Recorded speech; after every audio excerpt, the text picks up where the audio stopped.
Mbola tafiditra indrindra ao anatin'ny fankalazana ny Pentecoste fa tamin'ity alasinainy ny Pentecoste ty kosa dia toy ny fanaony isa-taona.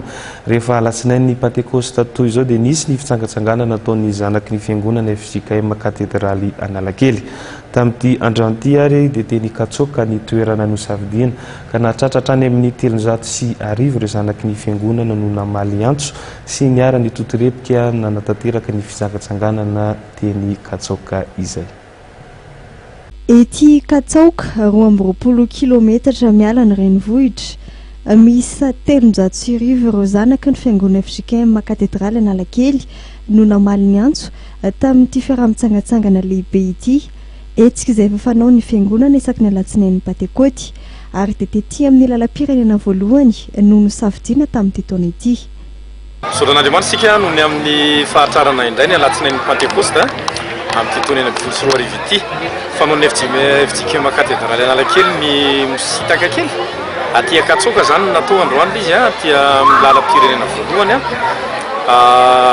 PK 22 zay tanànan'ny mpiara-mivavaka am-piangonana ihany manodididina ny 300 ny mpanotrona tamin'ity.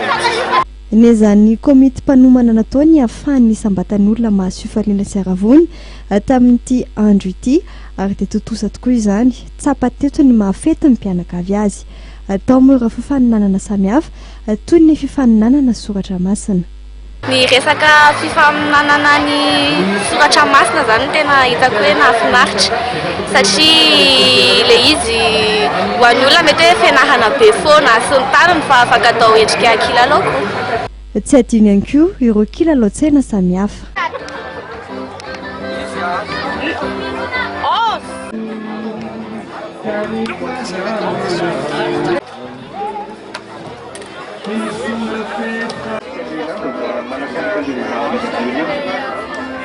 Atao ihany koa ny kilalao iombonana ampiasam-batana toy ny volleyball, ny football, ny basketball sy ny maro hafa koa.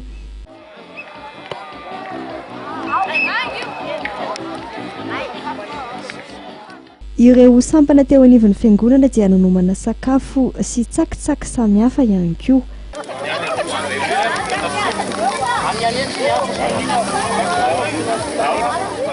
Marina moa fa ny fiangonana no niantoka ny sakafo atoandro tamin'ity alatsinainy Pentecote ity.